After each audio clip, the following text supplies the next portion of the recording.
Happy Friday afternoon, everybody. This is your man, Bobby Hesley. I want to welcome you to the January 8th, 2021 edition of the Bobby Hesley Show. And not only do I want to wish everybody happy Friday, but I also want to wish the late, great king of rock and roll, Elvis Presley, a birthday. Elvis Presley would have been, he was born in 1935. So Elvis Presley would have been almost 90 years old today. Elvis Presley. I'm a huge Elvis fan, guys. Huge Elvis fan. I've been to Graceland twice. I love and adore Elvis Presley. I actually was drawn into Elvis Presley from his gospel music. That's what drew me into Elvis. It is. As a matter of fact, I'll take a quick detour. We're just hanging out, guys. We're just hanging out on Friday. Guys, what if I were to tell you that that Michael Jackson was not very, and don't get me wrong, I love Michael Jackson. I love MJ. But what if I were to tell you that Michael Jackson was not the inventor of penny loafers with flooded pants and white socks? We all know Michael Jackson. We all know the shoes and the socks, with the moonwalk. Let me show you guys some hobby receipts here. Look at this. So here's Elvis in Jailhouse Rock. We all know Jailhouse Rock. Oh, and look, this was back in 1957. And here you see he's got the penny loafers, the dress shoes penny loafers with the socks with the flooded pants. MJ came along a few decades later and copied that. Okay. But Michael Jackson, as much as I love him, Michael Jackson was not the first to have penny loafers with flooded pants and white socks. The OG, the godfather of the white socks and the penny loafers is my man Elvis Presley. Welcome to the mind of Bobby Hesley. I like to talk about random topics. Hey, everybody, if you haven't done so, that's interesting, Erica.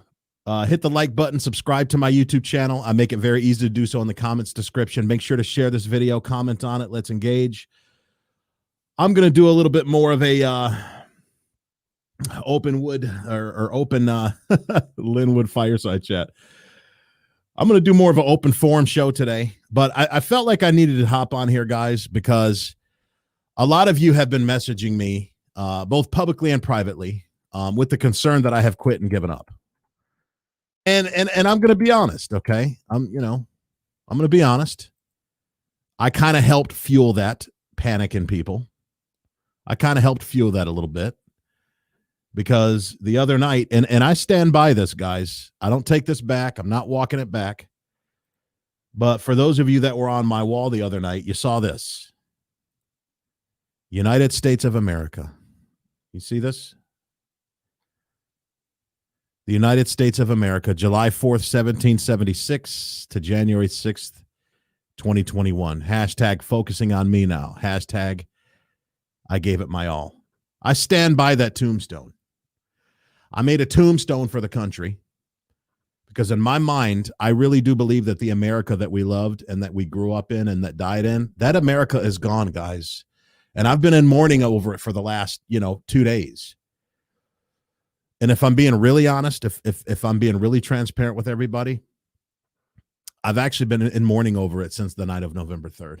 Well, the morning of November 4th. I'm never going to forget what I saw that night when all the counting stopped and everything that happened. I've been kind of mourning for the country this whole time. I just haven't said that publicly. And I've been fighting hard. You guys have seen how hard I've been fighting for President Trump, how hard I've been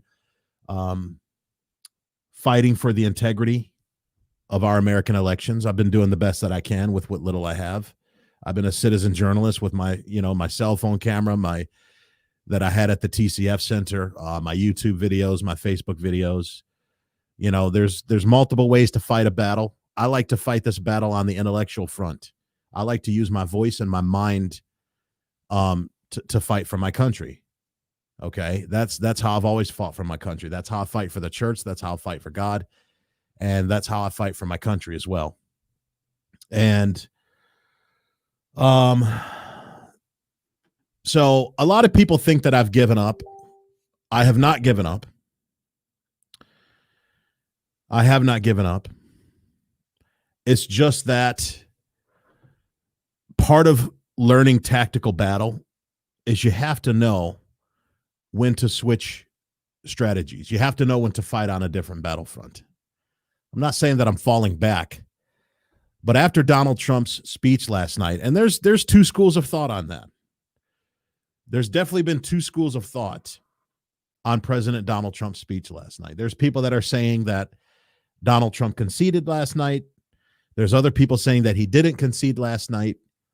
But I would say it's 50-50. I feel like between Donald Trump telling everybody to go home on January 6th and between his speech last night, I would say half, maybe a little bit more than half of his base feels like Donald Trump himself has thrown in the towel, that he's exhausted all of his options. He's used the courts. He's used Mike Pence. He's used Congress. And none of those things have been able to help him. And everybody is saying that it was kind of a light concession speech last night. And then you throw on this morning what Donald Trump said.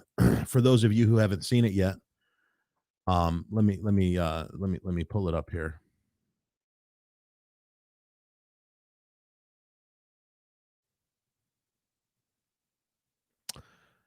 For those of you who haven't seen it yet, let me just let you read it for yourself. To all of those who have asked, I will not be going to the inauguration on January 20th. That's what he said. Just an hour earlier, he said the 75 million great American patriots who voted for me, America First, and Make America Great Again, will have a giant voice long into the future. They will not be disrespected or treated unfairly in any way, shape, or form. And amen to that, Mr. President. We thank you for that. But a lot of people are interpreting Donald Trump's words, both last night and this morning, as a concession speech without using the word concession. And what's interesting, and a lot of people are really trying to read into that. A lot of people have been trying to read into that. They've been trying to read the penumbra of what he's been saying. Matter of fact, you know, there's even people that are saying, even if you read his last tweet, let's reread it again. To all of those who have asked, I will not be going to the inauguration on January 20th. Now, some people are reading into that and saying, whose inauguration? Have you noticed that he wasn't very specific? He didn't say, I will not be going to Joe Biden's inauguration. He didn't even say, I'll be going to my inauguration. Because there are some people who think that he might be bunkered down somewhere for the next 12 to 13 days. Because there's this final Trump card that he's going to use that he's going to have to be secluded and bunkered down in order to use. And maybe he doesn't feel like it's safe to be at his inauguration on January 20th, if he's talking about himself. Listen, the idea of a president skipping his inauguration, that's not unprecedented. Do you guys know that FDR skipped his inaugural ball during the Great Depression so that he can, quote unquote, get right to work, even though it was his New Deal policies that kept America in a great prolonged depression? It was World War II that got us out of the Great Depression, not the New Deal policies of FDR. That kept the economy on its butt, just like the policies of Obama kept the U.S. economy on its butt in the wake of the 2008 meltdown. We could have been out of that recession we were in long before we got out of it. But Obama's policies kept it down. Stimulus, Obamacare, all this stuff he did, driving up the deficit during a recession, that's a guaranteed way to keep the economy on its butt. Raising taxes, but that's a whole nother show. So there's a lot of people that are reading into a lot of what Donald Trump has said. And this is where the philosopher in me comes out. The Catholic apologist in me starts to get triggered, because there's lots of different ways to try to prove a point. There's lots of different ways to try to argue your logic on a given topic. And there's the strongest ways to argue, the strongest, most convincing ways to argue that are pretty much irrefutable and unassailable. And then there's other ways that are weaker. They may not be strong. They may not be unassailable or irrefutable, but they're definitely objectionable. In other words, the other person can offer a counter argument to what you said. They still may not be able to prove you wrong, but they can cause others to doubt what you've said, right? And then below that are forms of argumentation that are easily dismissed. And those are what are called arguments from silence. And I've been hearing a lot of people using arguments from silence regarding Donald Trump's past two announcements that he's made. The announcement that he made last night, saying that there's going to be a peaceful transition of power to the next administration. Some people are saying, how do we know? He didn't say to Joe Biden's, because he didn't use the word Biden, right? That he may be talking about his own administration with just a whole new different staff, new vice president, new cabinet. But here's the issue, though, folks. According to the Constitution, it says that if the vice president were to resign or die while in office, God forbid, that the next vice president would actually become the Speaker of the House. And third in line for the presidency is Nancy Pelosi. So the idea of Trump just switching vice presidents just like that, like switching, the head of the DOJ or something like that, like he switched out Jeff Sessions and then Rex Tillerson and then Bill Barr or whoever, whatever that hierarchy was. Yeah, you could replace these under offices, but you can't just say, okay, Pence, why don't you go ahead and resign so I can put somebody else in? Because if Pence were to resign or, heaven forbid, die somehow of natural causes or however he would die, third in line is Speaker of the House. It would be Nancy Pelosi, and I'm sure we don't want that. So all these people calling for Mike Pence to resign, you're really calling for Nancy Pelosi to be vice president. I just want you to know that. Now, if Mike Pence were to, I don't know, and correct me in the comments, guys. Can Trump fire the vice president? I don't know. I don't think so. I don't think he can just fire the VP like that. And there's lots of people that are trying to say that he's trying to replace Pence within the next 12 days. And the only question I have to you is, what proof of that do you have? Do you know something I don't know? Right? These are all conjectures, guys. These are all conjectures. I'm not going to say conspiracy theories because that's kind of an insulting term. I'm a conspiracy theorist in my own ways. I have lots of very unpopular opinions about things that people take for granted, that if I were to mention some of them, I'd probably get shadow banned, but they're very unpopular and very triggering. But excuse me. But so far, everything I've heard about Donald Trump has pretty much just been conjecture and people just throwing out stuff. And even more than conjecture are arguments from silence. And arguments from silence, they are the weakest arguments you can make. They are the most unconvincing, weakest arguments you can make.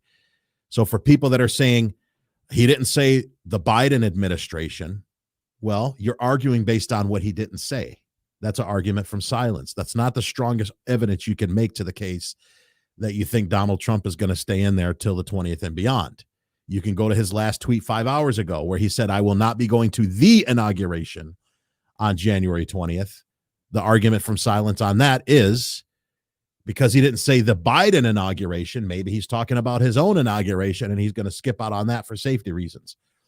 We don't have proof either way, guys. But here's a prediction I will make, though.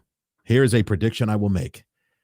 If Joe Biden does end up having an inauguration on January 20th, which clearly somebody is, because otherwise Trump wouldn't be tweeting about it, my prediction, folks, is that it's going to be one of the worst turnout inaugurations in presidential history. As a matter of fact, I wouldn't even be surprised.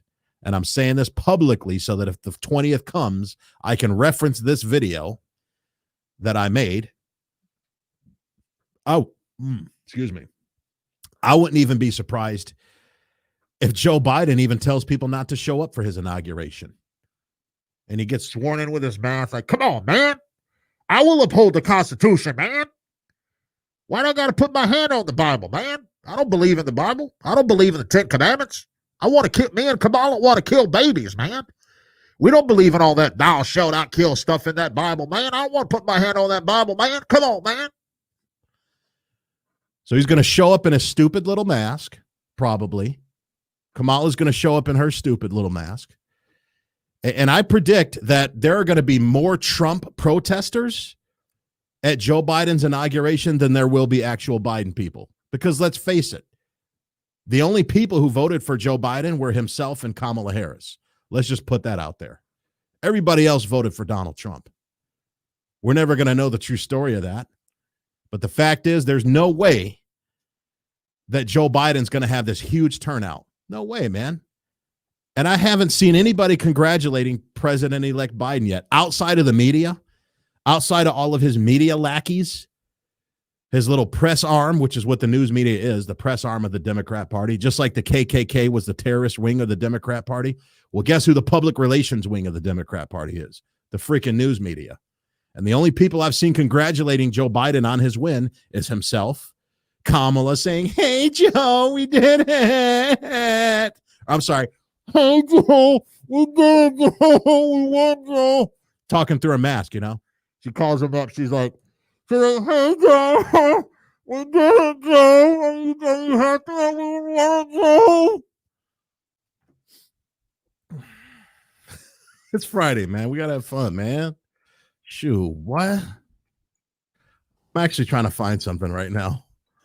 I don't have any, bullet points or anything. I'm just free flowing here. Let's have some fun, y'all. Y'all want to have some fun? Let's have some fun, fam. Let's have some fun. It's Friday, man. Hold on a second.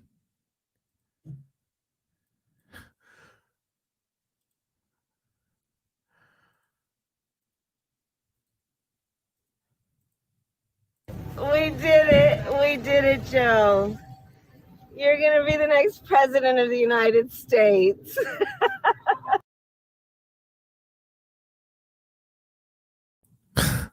Would you like me to translate that for you?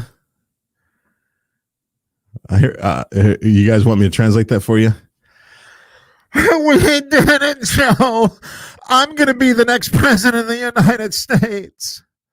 You know damn well Joe ain't going to be the next president. He will be for a few minutes. But what she really means is, we did it, Joe. I'm going to be the 47th president of the United States. Have you guys ever seen anybody more insincere than Kamala Harris? Who, according to her, Tupac is still alive, by the way. She said he's the greatest rapper alive. So maybe he triggered her 3 strikes rule with all the thousands of black men she used to lock up down in California back when she was a career persecutor. And maybe she locked up Tupac among all the other thousands of black men she locked up. And maybe she hung out with Tupac while he was in jail. You know, maybe she visited him in prison. Maybe she gave him a little bit of commissary money, to get some Snickers and some Flamin' Hot Cheetos, According to her, he's still alive. And I wouldn't be surprised if she visited him in jail. And she says, "We did it, Pac. We did it. I'm going to be the president, next president of the United States. And I'm not going to pardon you because I hate black men and I can't wait to lock all you. I can't wait to lock them all up.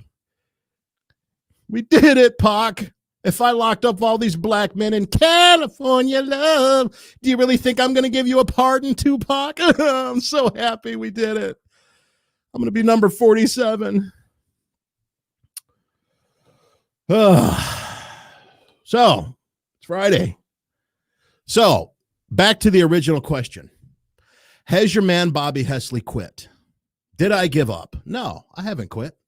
And I feel inspired to keep making videos to drive this home. I didn't quit. I've shifted, guys, because here's what I want you guys to think about. For everybody who's glued to their TVs, glued to YouTube, glued to Twitter, glued to Facebook. And if you're glued to Facebook and YouTube and all my social media to watch my videos, stay glued to that. Okay. I really appreciate your patronage. But guys, here's what I want you guys to remember. Okay. It's like I've always said, and I even said this earlier this morning with my boy Cash Lee Kelly. I did I was on his panel this morning. Guys, if you don't know who Cash Lee Kelly is, Cash with a K, Cash Lee Kelly, I want you to follow him on Facebook. Follow him on all his social media platforms. He actually is a part of what's called OurFreedomBook.com. Go register with OurFreedomBook.com. Okay. Awesome dude. Looking forward to doing some collabs with him in the future. Had my first one with him this morning. I was on his panel. He'll be on my show. Where it's all about exposing each other's audiences to each other. We're all in this together, man. It ain't about chasing clout and who has the biggest platform. we're all in this together, right? We're all patriots. We're all lovers of America, and we all need to help promote each other. But it's like I said on my closing statement on Cash's show, which isn't too different for what I've been saying these last few days. Guys, it's time for us to focus on the things that are within our life that we actually have control over, okay? Guys, we don't have any control over the next 12 days. We don't. We don't have any control. We have zero control over all these things that we're spending all this time and all this thought and all this energy on. I'm not saying to not, keep yourself informed. I still read my articles every day. I got my go-to places I like to get my info every day, right? I still want to stay in the loop. But as far as putting all this energy into all these things that we can't control, I think it's a waste of time. And the reason why I think it's a waste of time is because I want you to think about this. Let's say Joe Biden gets in there. He's already been certified. So let's say short of some miracle or short of some final Trump card that Trump has up his sleeve, let's say for some reason he either doesn't play that Trump card or he tries to play it and it fails. And Jim Crow Joe gets in there, and then Kamala standing behind him saying, "We did it, Joe." Right? Like, let's say that happens on the 20th, right? You're going to look back on these last 12 days, and you're going to realize how further ahead and how further prepared you could have been by January 20th. How much more money you could have in your bank account if you have opportunities to make money, if you still have a job and you still have a business. I got to be careful how I say that, because there are millions of Americans who don't have jobs and businesses any longer because they lost it to the pandemic. And again, they did not lose it to the pandemic. They lost it to the tyrannical, draconian government overreach, the opportunistic weaponization of this pandemic. That's what has cost people their jobs and businesses. So there are millions of Americans who no longer have responsibilities that they can tend to. And I feel like for those of us who have been blessed by God, who still have those business responsibilities, I feel like we're dishonoring those people if we're not doing everything we can to take advantage of those responsibilities and those obligations and opportunities, because we're spending all our time on Twitter and Facebook seeing what the latest Linwood tweet is. The latest Sidney Powell, even from the latest Trump tweet. All this time that people are spending on this stuff, either way, at this point, it's a waste of time. And I'm going to tell you why. Because like I said, if Biden gets in there, you got 12 days worth of stuff you could have been doing to prepare. Okay? But let's say Trump gets in there. Let's say somehow he pulls that Trump card out, throws it down, and smacks everybody down. Okay? You still wasted a bunch of time. You know why? Because even if Trump gets sworn back in on the 20th, guess what? You're still 12 days behind of other stuff you could have been doing. Right? So my thing is, folks, at this point, it's in the hands of God. It's in the hands of President Trump. And it's in the hands of whoever Trump still has, whatever few people he still has that are loyal to him and that are committed to helping him fight his cause. We don't know who those people are. Maybe it's Don Jr., maybe it's Eric, maybe it's Ivanka. We don't know. We don't know who these allies, these secret allies that Donald Trump has. Michael Flynn, who knows who they are? But whatever Trump is up to these next 12 days, that's out of our hands, guys. That's out of our hands. Because if Twitter can shut down Trump, if social media can shut down the most powerful man in the world, think about it. If Twitter, Facebook, wherever else Trump has been kicked off, if they can censor the leader of the free world, the most powerful man on the planet, what do you think they could do to us? Let that sink in. So focus on the things you can control. Get that weight off. Guys, as you start watching, you're going to notice as the days progress, you're going to notice my face start to thin out. It's already kind of starting to thin out. I've been dropping lots of weight lately with some awesome health hacks that I'm going to be spending some time doing some videos about to help everybody. I closed on a house last night. I met with a distressed seller last night, and guess what? When we were signing the contract for me to buy her house, she started crying, guys. She was in so much stress. She was in such a bad, stressful situation in that house that she was in. She actually started crying. once we sign that contract. Now she knows I'm going to be closing on her house, getting it out of her hair. I got it at a great price. I'm going to fix it up, sell it for a profit. Win-win scenario. That's what I was doing last night. That's what I was focusing on. And that had nothing to do with Trump or Biden or Flynn or Pompeo or Mike Pence. Those are things that were within my control. And again, I'm doing that to honor those who don't have opportunities like that. So guys, whatever it is in your life that you can focus on it right now. Tune out all this other stuff.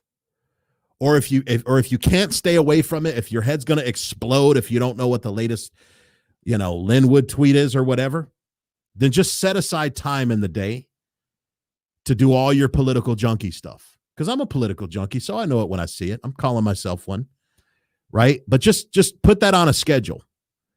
But you need to fill in the rest of your day with things that you can control.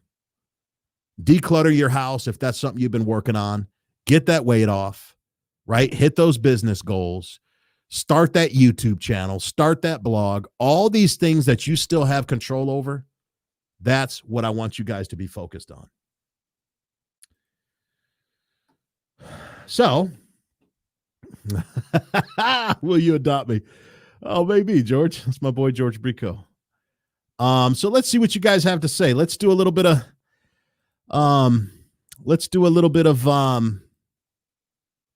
open forum. Miguel Garcia, you and the Terry and Jesse So Only. I appreciate that, Miguel. Miguel is talking about my two good friends, Terry Barber and Jesse Romero. They're very, very popular hosts of the radio network Virgin Most Powerful Radio, along with my good friend Gary Machuda. They have a great show. I've actually done, lots of collabs with those guys. They're really, really good guys, and that's what he's talking about. Thoughts on the FBI raid in Tennessee? I have heard about that, Denise, and I don't know what to think about it yet because I have not had a chance to really research it yet. So my integrity policy is to not comment on things that I haven't looked into yet or studied myself. What else we got here? As far as Italy did it, let me address that. As far as Italy did it. Now, everybody who watched me knows, who's followed me for some time, you all know that I don't hide my Catholicism, folks. Okay? I am a card-carrying member of the Roman Catholic Church. I'm a lover of Jesus. And as a Catholic, I don't love Jesus from the neck up only. What I mean by that is the church is the mystical body of Christ, according to Ephesians chapter 5. The head of the mystical church, the head of that body is Christ. So I don't separate Christ from his church. I love the entire body of Christ. And all of us members, all of us who follow Jesus are members of the one body of Christ. He's the head and we're the members. In other words, members is a fancy word for limbs or parts, right? One body, many parts. And so I love his church. I believe that the church is his mystical body. I love the entire Christ, both his head and his body. And so when it comes to this whole Italy did it thing, I'll be honest, guys, between everything I've had to do work-wise and all this frontline Trump stuff I've been covering, I haven't even had time to get into Italy did it yet. I haven't. I will be doing that over the weekend, and I'll probably do my first video on that either Sunday or Monday. But here's what I will say without knowing anything about the Italy did it story. I've been hearing the V word thrown around. I've been hearing the Vatican has been involved. And that very well could be. That very well may be. But we have to distinguish between the Vatican and the Catholic Church. Now, I know that's splitting hairs, but here's what we have to realize. The Vatican is technically just a little geographic part in Rome that's occupied and owned by the Catholic Church. The Vatican has many different departments. It's called the Roman Curia. Some of them are spiritual religious departments. Some of them are secular departments, but they are extensions of the Vatican. So, for example, the official Vatican newspaper is called L'Osservatore Romano. That's the Vatican newspaper. The Vatican also has its own banks, okay? Now, for anybody who followed the pontificate of Pope Francis, and he is an entire podcast, guys, I know that you guys think that Pope Francis is a commie and that he's a liberal and that he's a climate change heretic and all these things. And I've got my bones to pick with Pope Francis as well. Okay. And I promise you guys that's on the list of things to address. I'm not going to be an ostrich about it, and I'm not going to ignore the big elephant in the room. Okay. And not talk about Pope Francis or talk about the Vatican's possible involvement in the sabotage of the 2016 election. But here's what I will say.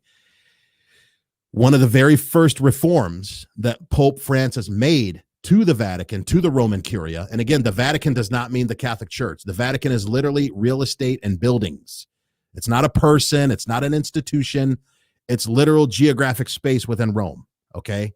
And I'll do more shows to help you guys understand all those different nuances of the hierarchy and the structure of the Catholic Church. But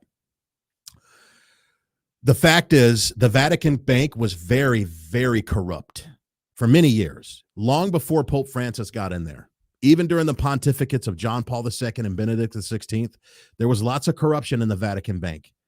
Because let's face it, guys, in the scriptures, all throughout the Gospels, Jesus continually warned us that there would be weeds that grow with the wheat, that there would be rams, that there would be goats found among the sheep. And Jesus said that at the coming of the Son of Man, right, on Judgment Day, the Son of Man shall separate the wheat from the chaff, the sheep from the goats. It's not our job to determine who the sheep and who the goats are, what the weeds and what the chaff are. That's what Jesus said he would do. And he prepared us for that by deliberately choosing a man who he knew would betray him for 30 pieces of silver. It says in John 2:25 that Jesus knew the minds and hearts and thoughts of every man because he was God in the flesh. So knowing the minds and thoughts of every man, he still chose Judas Iscariot as one of the 12. Do you guys know what the word Iscariot means? It's not his last name. It's not like my first name is Judas and my last name is Iscariot. Oh, hi, Mr. Iscariot. You know, if I were to pull up Judas's ancient medical records in Jerusalem, I'm sure it wouldn't say Iscariot, Judas. The word Iscariot is a Greek word. It comes from the Greek word iskarios, which means dagger. There were certain kinds of thieves and assassins. They were known as the Iskarioi. You guys know who the Iskarioi are? Whenever there's a plural word in Greek, it ends in oi. The Iskarioi were bands of thieves and robbers. And what an Iskarios is a dagger.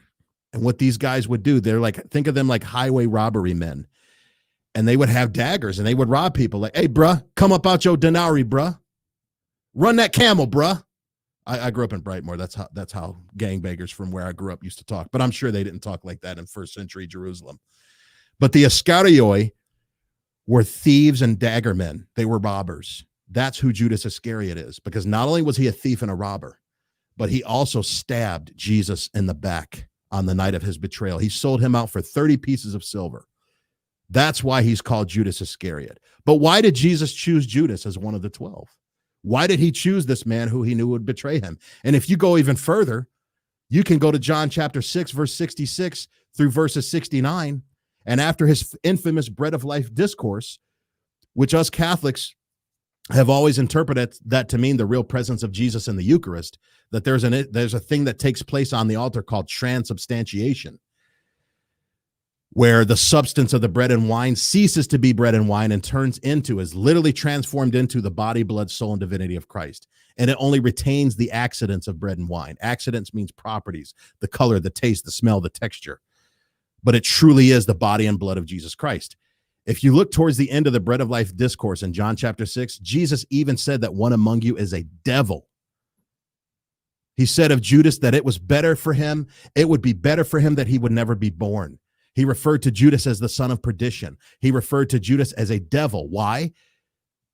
Because if you go in the three synoptic accounts of the betrayal of Jesus on Holy Thursday, it even said that Satan entered into Judas. The spirit of Satan literally inhabited the body of Judas and possessed him to betray Jesus. Judas was literally possessed by Satan. Yet, he was one of the 12. Yet, in spite of that, he sat at the table at the Last Supper. Even though he left early. Matter of fact, Jesus kicked him out. He said, hey, Judas, that thing you're doing, hey, I'm God here. I know what's about to go down.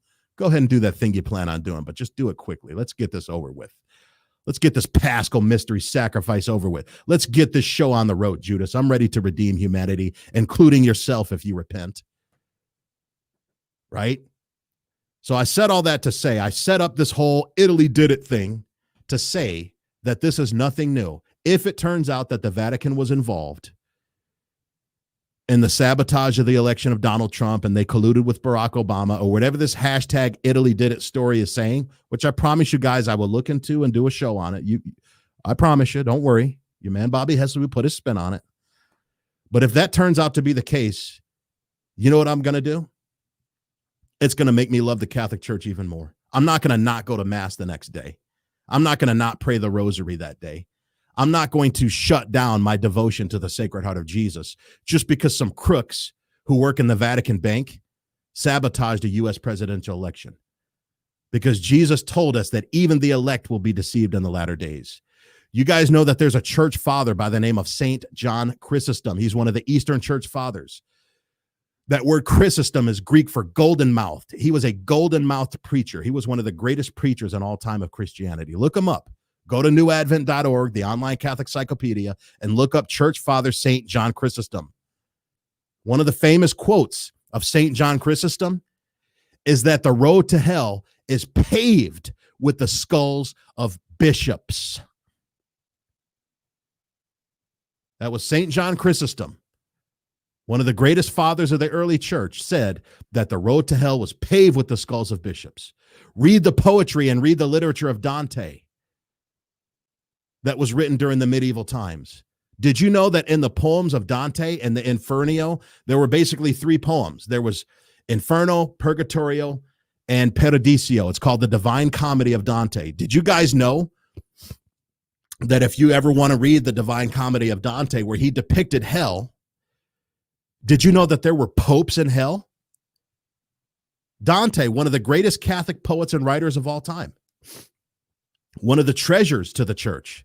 As a matter of fact, Pope Pius XI wrote an entire encyclical about Dante, about appreciating the unpayable debt that Western culture has to Dante, how influential he was in literature. Read the Inferno of Dante. It's very eye-opening. He actually depicted popes and bishops in hell, and that was back in the 1200s. So this is nothing new. This idea of clergy selling out the faithful, these shepherds who fatten themselves off of their sheep, God was condemning things like that all the way back in Jeremiah chapter, 34.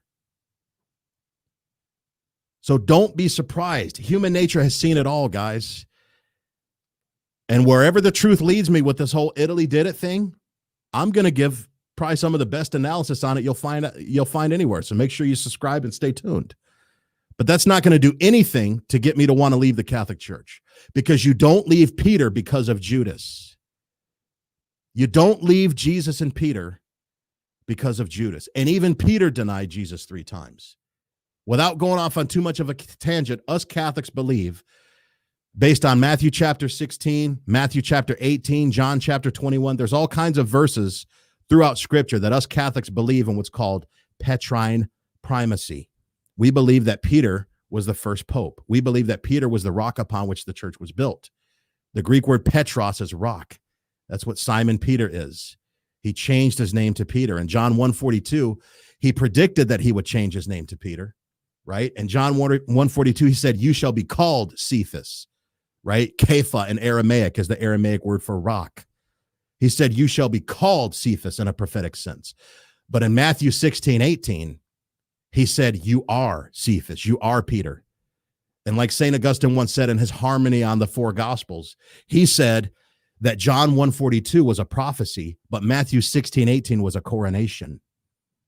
And that was when Jesus said, you are Peter, and upon this rock I shall build my church. I give you the keys of the kingdom. Now, here's what's interesting, folks. Here's why I'm bringing that up. Because literally 5 verses after Matthew 16:18, read your Bible if you don't believe me. Pull out Matthew chapter 16 and go to verse 23. Matthew 16:23, right after Jesus gave the keys of the kingdom to Peter, what did he call him? Did he call him Peter again? Did he call him rock again? No, he called him Satan. You guys remember that Negro spiritual that I was singing a month ago? I told Satan, get thee behind. Victory today is mine. Where do you think that Negro spiritual got the phrase get thee behind from? You want to hear where it came from? It comes from Matthew 16:23. When Jesus said, get thee behind me, Satan, for you are thinking as man thinks and not as God thinks. He was talking to Peter when he said that. He wasn't talking to Satan in the desert, right? You go back to Matthew chapter 4 or Luke chapter 4, Matthew chapter 3 of Christ's temptation in the desert, which is what we Catholics are about to start commemorating next month during the season of Lent. We honor the 40 days when Christ was tempted in the desert. It's the fulfillment of Judeo-Christianity. You have 10 commandments that are multiplied by the 4 gospels. There's your 40 days. Lent, St. Gregory the Great referred to Lent as a tithe of the year. We tithe the year. How many days are there in a year? 365. What's a tenth of that? There's your 40 days, right? We're tithing the year to God. We're paying a tithe of the calendar to God. But Jesus called Peter Satan 5 verses after he gave him the keys of the kingdom. But you know what Jesus never said to Peter? He never said, give me the keys back. Huh? All the ways that Peter failed Jesus after Jesus gave him those keys of the kingdom. He never once told Peter, give me the keys back. If anything, he doubled down on the authority that he gave Peter with the keys of the kingdom. Go to John chapter 21. Do you love me more than these? Feed my sheep, shepherd my flock. That Greek word poimeno is Greek for shepherd in its verb form. Rule my sheep, rule my flock. So I said all that to say that we as Catholics believe that the successors of St. Peter are the popes. So I would never say that Pope Francis is the successor to Pope Benedict XVI, or that Pope Benedict XVI is the successor to John Paul II. John Paul II is the successor to John Paul I. That would be inaccurate to say. Why? Because all of those men are not successors of the Pope who came before him, but they are successors of St. Peter. Pope Francis is the successor of St. Peter, not Pope Benedict XVI, and so on and so forth. So we're going to get into this Italy did it thing, but it has nothing to do with Catholic dogma or practice. Why? Because Christ, one of his 12, who was in charge of his treasury, it literally says in scripture that Judas was in charge of the purse and that he often helped himself to the proceeds of the purse, like in John chapter 12, or in other times when the woman anointed the feet of Jesus with this costly ointment. And Judas was saying, hey, Jesus, what do you do? Why are you letting her waste all this money? Do you know how expensive this ointment is? Do you know how many people we could feed? You know, it's funny how all these people who criticize the Catholic Church for all of its wealth. Oh, the Catholic Church has all this wealth and all this money and all these paintings and sculptures and museums and cathedrals in Rome. Why don't they sell all that and give it to the poor? All these expensive cathedrals. Well, you know what? You're sounding an awful lot like Judas, because that's what Judas talked about. And what are cathedrals if not earthly embassies of the kingdom of heaven? If you look throughout scripture, whether it's the Old or New Testament, God is not cheap when it comes to his earthly embassies and temples in which he is worshiped. As a matter of fact, God is insulted and offended and blasphemed when we try to cut corners on his temple of worship. He wants the biggest, most beautiful temples that are built up. So I have no guilt or shame for all the beautiful Catholic cathedrals all throughout the world, because those belong to the people. Right? And they're built by the people. They oftentimes employ poor people, poor immigrants, poor workers that build those churches, like a lot of the churches in America. And as a matter of fact, I wrote an entire piece on this in the American Thinker that I will link to you guys. I'll just link it in the comments when I get time. But when Notre Dame burned down a few years ago, there was this big controversy of the $1 billion that were raised to rebuild Notre Dame.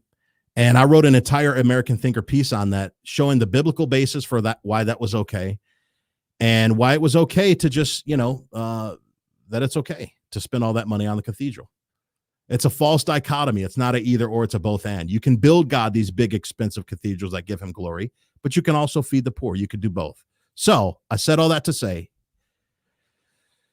if the Vatican turns out to be dirty, it's going to have no bearing on my standing with the church, because I know that those are weeds that have grown with the wheat.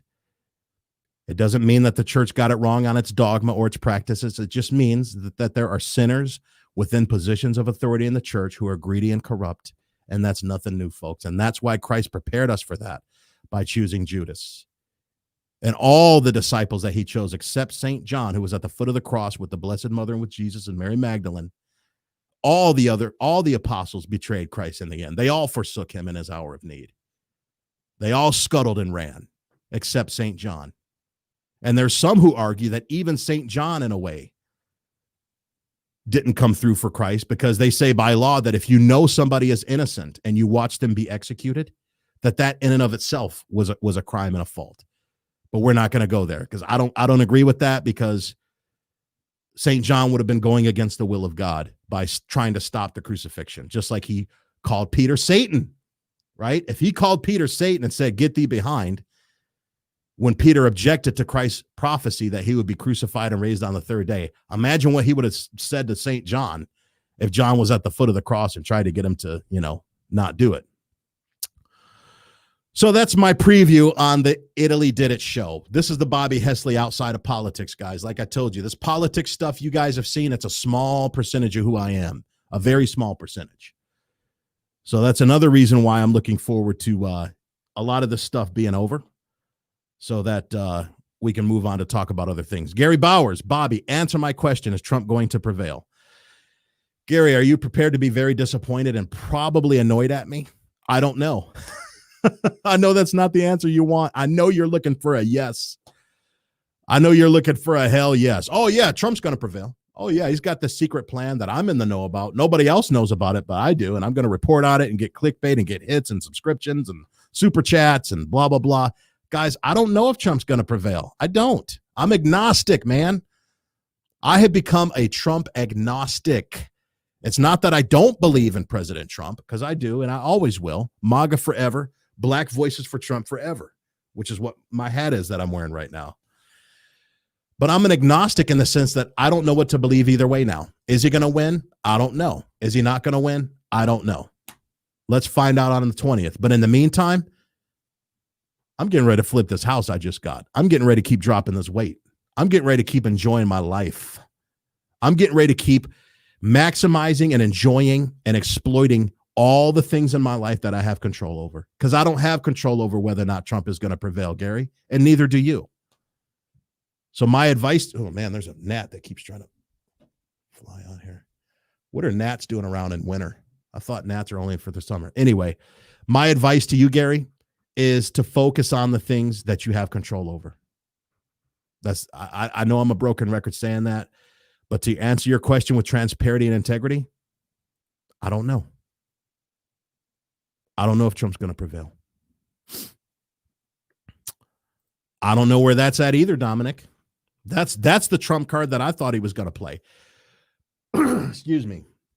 If you guys go back and watch some of my other videos, I was saying that there's a final Trump card that Trump could play. And in my mind, it was this executive order that Dominic is talking about, which I've talked about publicly. And who knows? He still might play it. He still might play it, but he might not. We don't know. What if he tries to play it, but the military sells him out?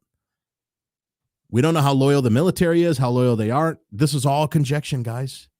We just don't know. We just don't know, folks. And I'm not going to pretend like I do. I want you guys, I want you guys to be able to trust me when you come to my channel. I don't want you guys to ever feel like I'm full of crap. Not that I care how you guys feel about me, but I don't want to be some internet schmuck selling false hope. Because I got to be honest, guys, these last few days, my conscience started telling me to kind of tone it down a little bit with all the "it ain't over" type talk. Because I don't want to start. I don't want to feel like I'm selling false hope. Because what if Trump doesn't win? Let's just be adults here. And let's not be superstitious and say, "Hey, Bobby, because you spoke that into existence, Trump's not going to win." That's superstition, guys. I don't believe that crap. It's superstition, man. That's about as true as horoscopes are. Right? January 20th isn't going to come. And Biden's not going to stand up there and get sworn in like, "Come on, man. You know I'll defend the Constitution, man. You know I'll uphold the Constitution, man. Kamala's not going to show up on the 20th and say, we did it, Joe. Because on January 8th, when Bobby said that Trump might not win, that jinxed it. And that's why we won, Joe. That's why we did it, Joe. Now get your crusty old butt out of here so I could take your seat, Joe. That's what's going to happen. But so I don't know, guys. But let's say that Trump tries to invoke the military. What if they don't help him? What if they throw him under the bus like everybody else has? Or what if they do help him? Okay, what will that look like? Are they going to go door to door and round up all the people that they have proof was part of the fraud? Are they going to round up the fraudulent electors? Because if they do that, they're pretty much going to be rounding up the entire Congress as far as that goes. Pretty much except for Ted Cruz and Howley and Mike Lee and whoever these few were. Now, here's a question I will answer. They're not going to impeach Trump, folks. He's not going to get impeached. Fake news. Tune it out. Don't focus on it. You know why he's not going to get impeached? Because Mike Pence already said he's not going to. Pence is the one that has the power to do it. He ain't going to do it. But that is very telling, though. If he's only got 12 days left, what's the rush to get him out? I still think that they're still terrified of Trump. These next 12 days are going to feel like 1,200 days. These people want Trump out of office so bad they can taste it, man. I'm talking about the media. I'm talking about the Democrats. I'm talking about the Republicrats, the Never Trumpers, who are also Republicrats. There are so many people who want Trump out of office. They can't wait to get him out. They're trying to impeach him. 12 days left. They're still trying to impeach him. That means to me, that's fear. I don't see hate there. People are like, oh, how could they hate Trump so much? They already beat the guy. They already killed him. Why not give him his final 12 days? That's so hateful. No, that's fear, bruh. I think they're terrified of these last 12 days because for all we know, Trump very well could be up to something these last 12 days that might make January 20th come around and put smiles on all our faces. But we don't know that. I don't know that.